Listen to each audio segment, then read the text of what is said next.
Good afternoon, everybody. I apologize for my tardiness, but I came directly from the Oval. I have some newsy updates to share from the President, which I know you all very much value and appreciate. So let's get to it. The President promised millions of Christians across the country on the campaign trail that he would create a White House faith office when he returned to the White House, and he has delivered on that promise. The White House Faith Office has put together an extraordinary week-long celebration currently underway for Holy Week ahead of Easter Sunday. The President signed a Holy Week proclamation, filmed a special presidential video message, and will be hosting a pre-Easter dinner tomorrow night and a White House staff Easter worship service on Thursday. The President and the First Lady are honored to continue the tradition of the White House Easter egg roll, which will take place on the South Lawn next Monday. In other news, President Trump is turning America into a manufacturing superpower again. Yesterday, there was a monumental announcement by NVIDIA, one of the largest companies in the world. This is just the latest example. For the first time ever, chip-making giant NVIDIA will produce AI supercomputers entirely in the United States as part of its pledge to produce $50 billion worth of AI infrastructure in our country over the next 4 years. With their manufacturing partners, they have commissioned more than 1 million square feet of manufacturing space to build and test NVIDIA Blackwell chips in the great state of Arizona and AI supercomputers in the great state of Texas. NVIDIA's founder and CEO Jensen Huang touted how the engines of the world's AI infrastructure are being built in the United States for the first time. This is the Trump effect. This follows trillions in other U.S. investments announced already, including $500 billion from Apple in U.S.-based manufacturing and training, $100 billion from TSMC and U.S.-based chips manufacturing, and the $500 billion private investment led by OpenAI, Oracle, and SoftBank in artificial intelligence infrastructure. Under President Trump, we're going to produce the cars, the ships, the chips, the airplanes, minerals, and medicines that we need right here in America at the hands of American workers. On the border, President Trump continues to break records and protect our homeland. According to CBP, Border Patrol apprehensions along the southwest border for the entire month of March 2025 were lower than the first 2 days of March 2024 under Joe Biden. Incredible law enforcement officers are arresting violent illegal aliens from American communities every day. Here are a few examples from the latest ICE report, which I received this morning. ICE Los Angeles arrested a 54-year-old citizen of Mexico convicted of rape by threat, sodomy with a person under 14 years, and kidnapping in San Jose, California. ICE Houston has arrested a 23-year-old citizen of Mexico convicted of predatory criminal sexual assault of a child in Cook County, Illinois. ICE Houston arrested a 64-year-old citizen of Honduras convicted of murder in Los Angeles County, California. ICE Chicago arrested a 49-year-old citizen of Guatemala convicted of assault and arson in Prince Williams, Virginia, not far from here. ICE Denver arrested a 36-year-old citizen of Mexico who is registered as a sex offender and has been convicted of sexual assault of a child in Lake County, Colorado. ICE Baltimore arrested a 50-year-old citizen of China convicted of sex trafficking in Bel Air, Maryland. And ICE Boston arrested a 46-year-old citizen of Jamaica convicted of 3 counts of rape of a child and 2 counts of indecent assault and battery of a child under 14 in Boston, Massachusetts. President Trump and our administration will not rest until every single violent illegal alien is removed from our country. The safety of the American people is too important to settle for anything less. On that note, the Democrat and media outrage over the deportation of Abrego Garcia, an MS-13 El Salvadorian illegal alien criminal who is hiding in Maryland, has been nothing short of despicable. Based on the sensationalism of many of the people in this room, you would think we deported a candidate for Father of the Year. That's because, unfortunately, many in this country care more about this quote-unquote Maryland father, a legal alien MS-13 gang member, than a Maryland mother and an American citizen who was brutally murdered at the hands of a different illegal alien. Of course, I am referring to Rachel Morin. And if you didn't see, yesterday, a Maryland jury found illegal alien Victor Antonio Martinez Hernandez guilty of murdering Rachel Morin in August of 2023. She was a 37-year-old mother of 5 who was jogging in an otherwise safe community northeast of Baltimore when this monster ambushed, strangled, and beat her to death before stuffing her brutalized body in a tunnel drain. The Morin family finally got justice yesterday, but they will never get Rachel back. Our hearts go out to Rachel's family, her 5 children, and her mother, Patty, who has suffered the unimaginable loss of her daughter. In case you missed it last week, President Trump signed a national security presidential memorandum directing federal agencies administering federal land on the border to make land available to the Defense Department in a new national defense area. This followed the president's Day 1 executive order committing his administration to marshal all available resources and authorities to stop the unprecedented flood of illegal aliens into our country and to obtain complete operational control of the borders of the United States of America. Once again, the president is fulfilling another key promise. This new national defense area spans more than 170 miles across our border in New Mexico, but in the coming weeks, this administration will add more than 90 miles in the state of Texas. This national defense area will enhance our ability to detect, interdict, and prosecute the illegal aliens, criminal gangs, and terrorists who were able to invade our country without consequence for the past 4 years under the Biden administration. It will also bolster our defenses against fentanyl and other dangerous narcotics that have been poisoning our communities. With all of this work being done to make America great again, we continue to see a positive response from the American public. A brand new poll published from the Daily Mail and JL Partners this morning found that President Trump's approval rating is at an all-time high. That's because the president is working tirelessly to keep his promises to the American people, as I just saw him doing today in the Oval Office. We have a reporter in our new media seat today, Matthew Foldy. I like your boots, Matt, who is the editor-in-chief of the Washington Reporter. Washington Reporter is a new, fast-growing outlet that breaks stories about legislation and interviews leaders in Congress and across the administration. The publication's readership includes the highest levels of business and government. And with that, please kick us off, Matt. And we've interviewed you as well. So Caroline, thanks so much for having me here on behalf of our readership and the millions of Americans who I think appreciate what you're doing with the new media seat here and making this a more accessible briefing room. I'm curious with Harvard, we saw the Trump administration today announced it's cutting around $2 billion, or freezing $2 billion in funds to Harvard because the campus has serious problems with violence and with anti-Semitism.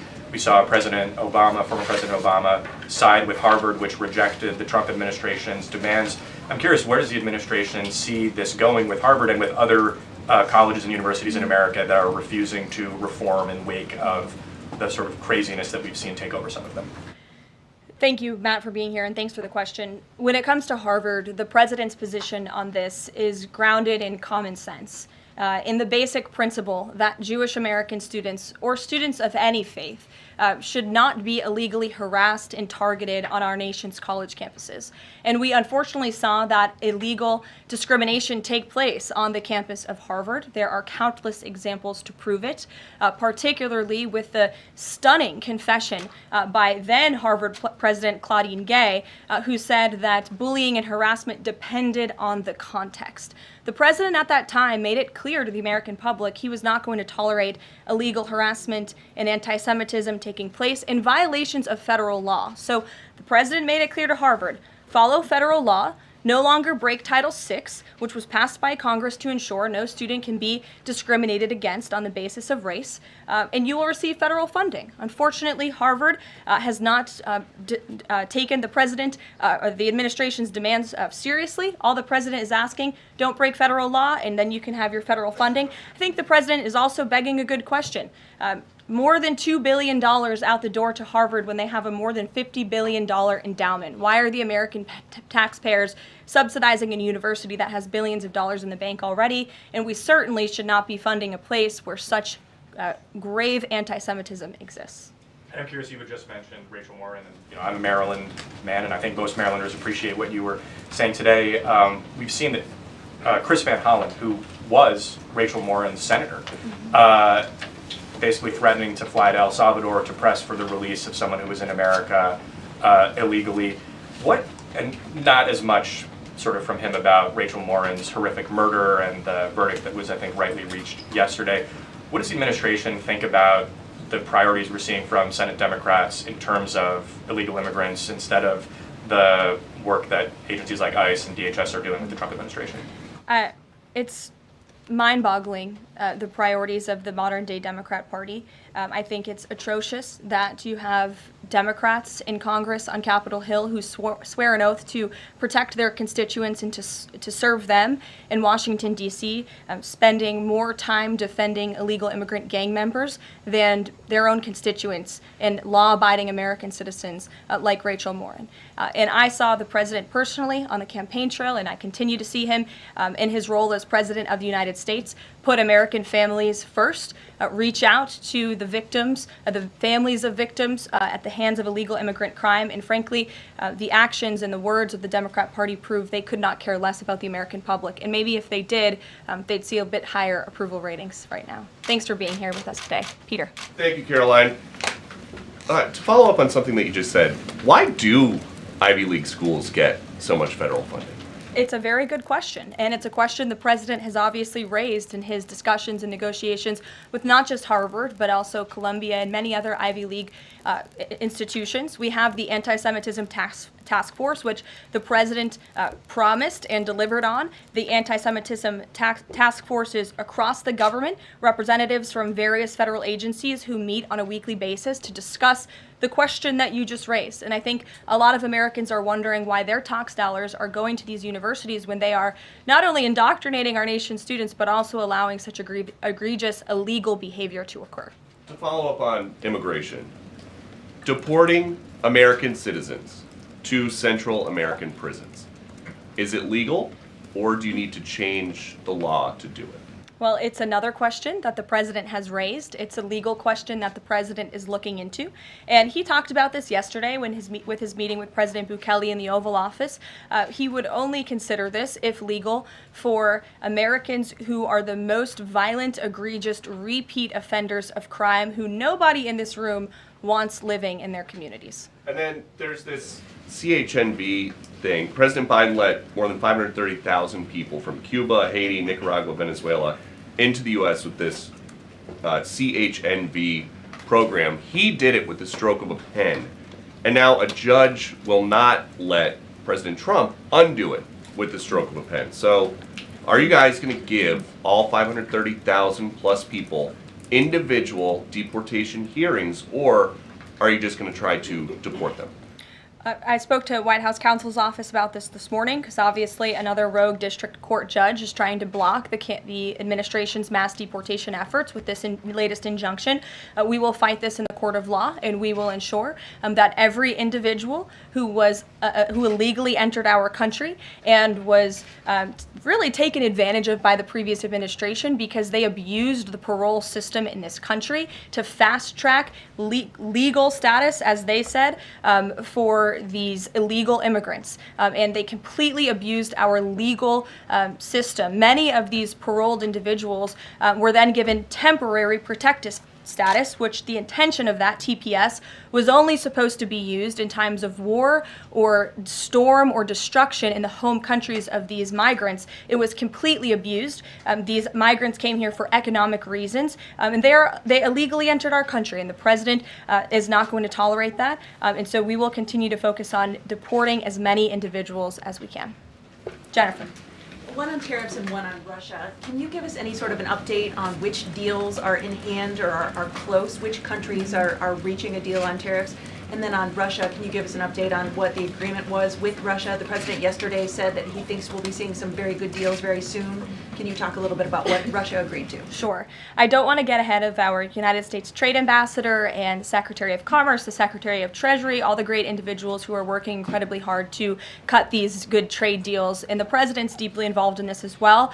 He has made it clear to his trade team he wants to personally sign off on all of these deals too. And so I don't want to get ahead of them on announcements. But obviously, as you've heard from numerous administration officials, there have been many talks with countries. We've had more than 15 deals, pieces of paper put on the table, proposals that are actively being considered. And as we've said consistently, more than 75 countries have reached out. So there's a lot of work to do. We very much understand that, but we do believe that we can announce some deals very soon. And then on Russia, can you say, did Russia agree to anything with Special Envoy Steve Witkoff? I don't want to get ahead of those negotiations as well. What I can tell you is that they were a productive conversation was had. As the presidential envoy Steve Witkoff said last night, he believes that Russia wants to end this war, and the president believes that as well. There is incentive for Russia to end this war, and perhaps that could be economic partnerships with the United States, but we need to see a ceasefire first, and the president and the presidential envoy Witkoff made that very clear to the Russians. Gabe. Thank you, Caroline. And Yeah. I also want to thank your press office for releasing that information that you cited up there regarding the ICE arrests over the last couple of days. And I have them right here, but what I might ask is, why not release the same information for those who were deported to El Salvador? Well, first of all, the information was released by the Department of Homeland Security. The individuals on the flights to El Salvador are foreign terrorists, and those are counterterrorism operations. They are much different than the arrests and final order of removals that you see on a day-to-day basis that law enforcement agents are conducting around the country. That information was not, to that detail, was not released by DHS, though. I just told you the reason. It was a counterterrorism operation, a deportation of foreign terrorists, not illegal criminals who have been convicted of heinous crimes living in our American communities. It's two different things. Foreign terrorist, illegal immigrant criminal, two different things, two different definitions. You should look them up. Christian, go ahead. Yeah, thanks, Caroline. Does the president support raising the corporate tax rate to pay for all these other tax cuts he wants to see move through Congress? Look, I've seen this idea proposed. I've heard this idea discussed, but I don't believe the president has made a determination on whether he supports it or not. And then secondly, do you have any information on the status of Eden Alexander? Hamas says they lost contact with the unit guarding him following an Israeli airstrike earlier today. I don't have updates. I have not seen that report, but I can certainly check in with our National Security Council. I have spoken to the president about Eden Alexander, and he's made it very clear to our national security team that finding him is a priority, but unfortunately I don't have any updates to share. But it's a very important matter, and certainly we can check in. Sure. Hi. How Hi. concerned is the president that a federal judge could hold a Trump administration official in contempt of court for defying deportation orders? We are complying with all court orders. So I see what you're trying to do there with that question, but we're very confident that every action taken by this administration is within the confines of the law, and we continue to comply with the court's orders. And you have seen that, and the president made that clear yesterday in the Oval Office with President Bukele. Sure. Thanks, Caroline. Could you, just going back to El Salvador, could you just explain to us a little bit more about the legal basis on which you may be able to send US citizens to prison there? I know you said President Trump is looking at it, but can you explain to us a little bit more about how that might be possible? We're looking at it, and when I have more for you to share, I certainly will. Sure. Still going off the El Salvador questions, yesterday in the Oval Office, administration officials made it very clear that El Salvador is responsible for Mr. Abrego Garcia, yet El Salvador's president said we're not going to do anything with him. So my question is, who is responsible for this man and where he's going to end up? Well, no. First of all, President Bukele said that he is not going to smuggle a foreign terrorist back into the United States of America, as many in this room in the Democrat Party seemingly want him to do. Abrego Garcia was a foreign terrorist. He is an MS-13 gang member. He was engaged in human trafficking. He illegally came into our country. And so deporting him back to El Salvador was always going to be the end result. There is never going to be a world in which this is an individual who's going to live a peaceful life in Maryland, because he is a foreign terrorist and a MS-13 gang member. Not only have we confirmed that, President Bukele yesterday in the Oval Office confirmed that as well. So he went back to his home country, where he will face consequences for his gang affiliation and his engagement in human trafficking. I'm not sure what is so difficult about this for everyone in the media to understand, and it's appalling, truly appalling, that there has been so much time covering this alleged human trafficker and this gang member, MS-13 gang member. It's truly striking to me. Karen. Thanks, Caroline. The president was posting on Truth Social today about helping American farmers. And last week in his cabinet meeting, he was talking about a plan to work with farmers to retain workers who are in the U.S. illegally, provided that they leave and then come back through what he said would be a legal process. Can you give details on what that would look like? How many workers he's talking about? How long a plan like that would take to implement, and the timeline for more details on getting this actually to implementation? I can check in with our immigration and our policy team and get you some more details on that, Karen. And is this something he wants to roll out soon? I mean, he was talking back and forth with Secretary Rollins as Right. if this is kind of imminent that he wants to do this. Yeah, look, the president is in constant communication with all of his cabinet secretaries, particularly Secretary Rollins, who has the backs of American farmers and ranchers. It's something that he spoke about with her in the front of all the cameras in the cabinet room, but I'll check in with not only our immigration team, but also with USDA, and we'll get you an answer. Jonathan. Hi, Caroline. Hi, it's good to see you in here. You too. The president has long said that it would be an abuse of power for a president to direct prosecutors to investigate him. Last week, President Trump explicitly directed the Justice Department to scrutinize Chris Krebs to see if it can find any evidence of criminal wrongdoing.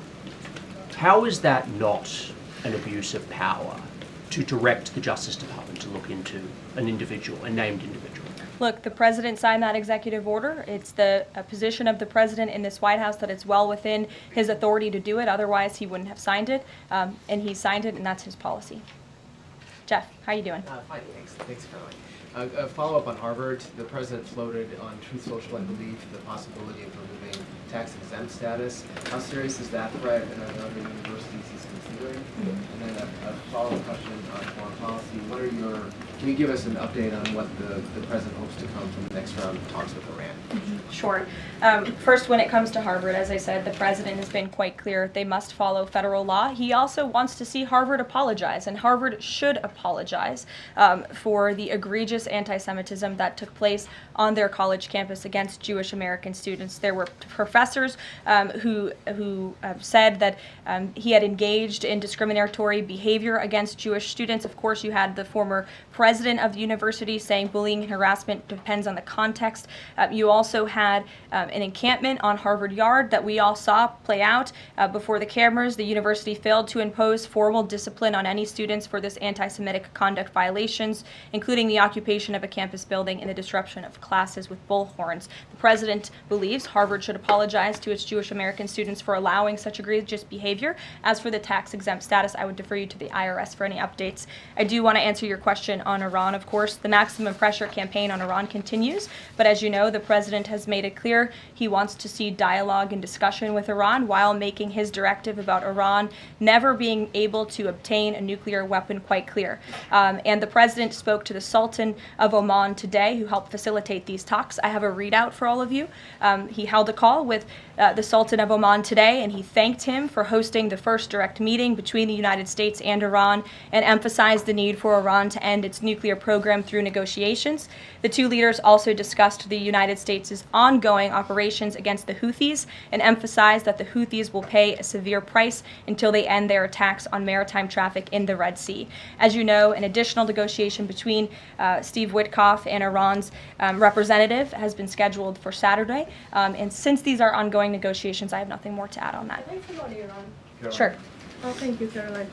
When you said that the president said that Iran will never have nuclear weapon, is the focus on dismantling the entire nuclear program, or it just restricting enriched uranium or the missile program? The president does not want to see Iran have a nuclear program. He does not want Iran to obtain a nuclear weapon. He's been very clear about this. Shelby.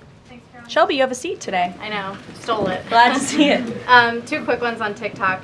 First, is the president expecting to extend the TikTok ban that's now June 19th if China doesn't come to the table in time?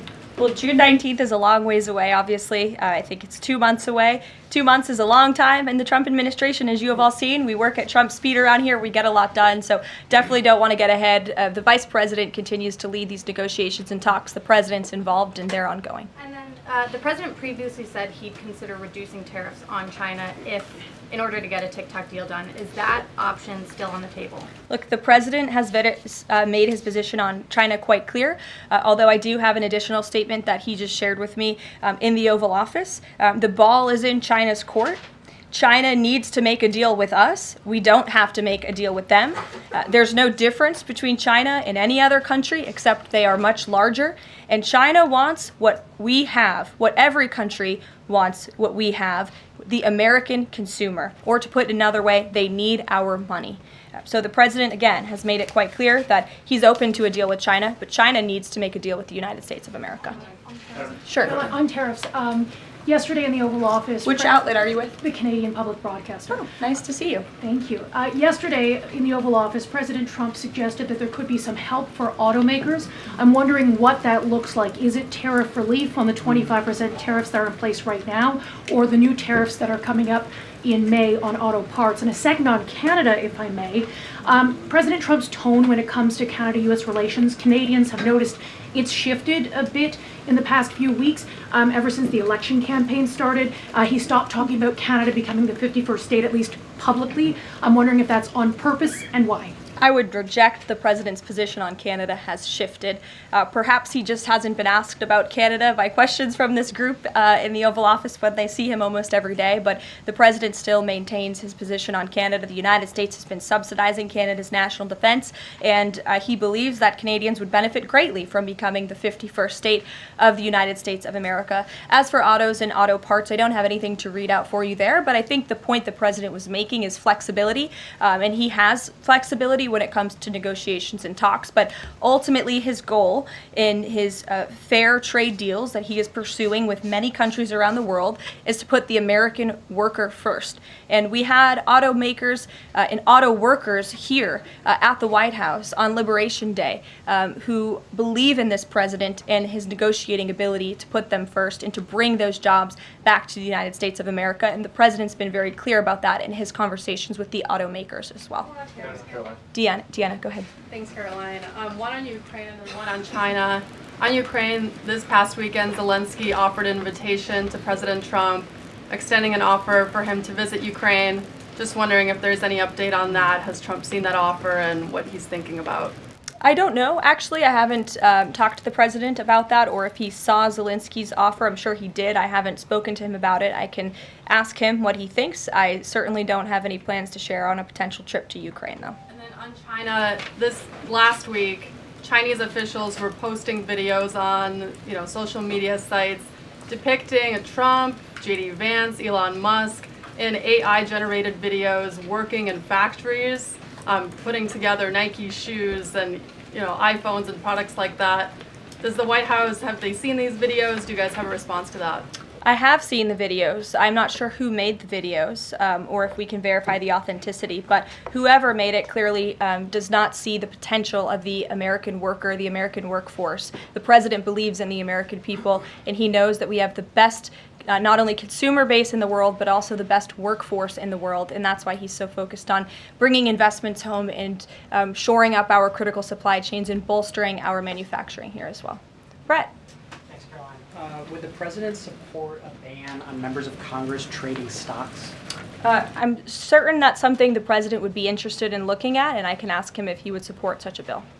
Sure. Yes. I have a question about the president's post from this morning on farmers. He asked farmers to be patient and just hold on.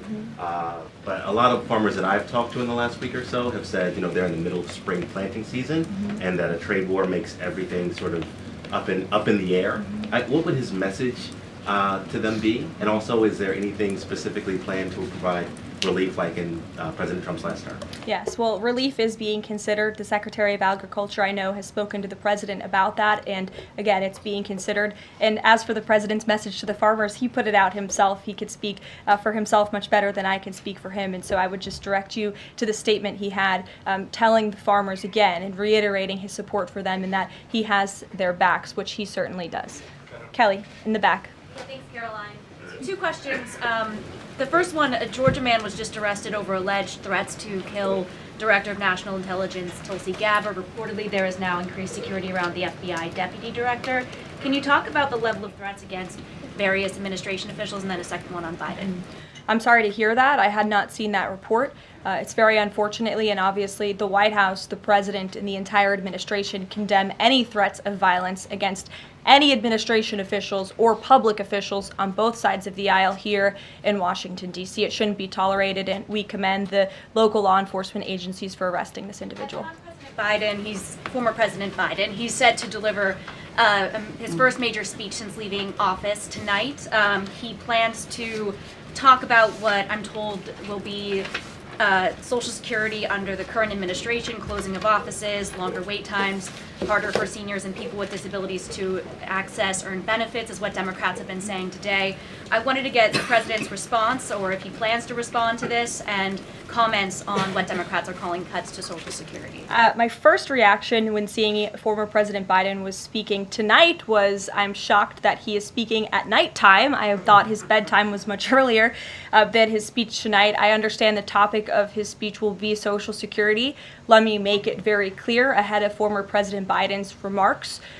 President Trump, is absolutely certain about protecting Social Security benefits for law-abiding, tax-paying American citizens and seniors who have paid into this program. He will always protect that program. He campaigned on it, he protected it in his first term, and he's back again to continue protecting it.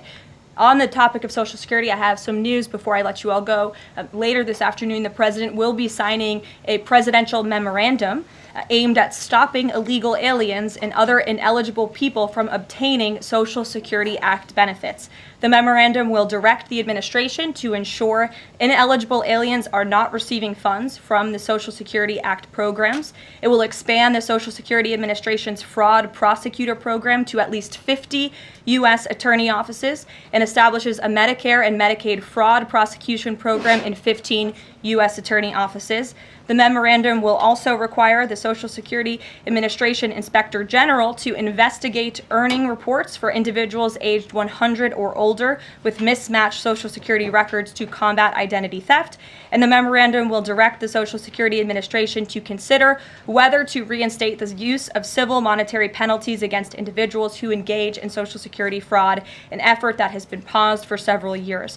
These taxpayer-funded benefits should be only for eligible taxpayers. And President Biden should think about what he did in his last term, which is allow tens of millions of illegal people into our country, many of whom were fraudulently receiving these benefits. So you'll hear from the president on that later, and we will see you later in the East Room. Bye, guys. Thanks, Caroline.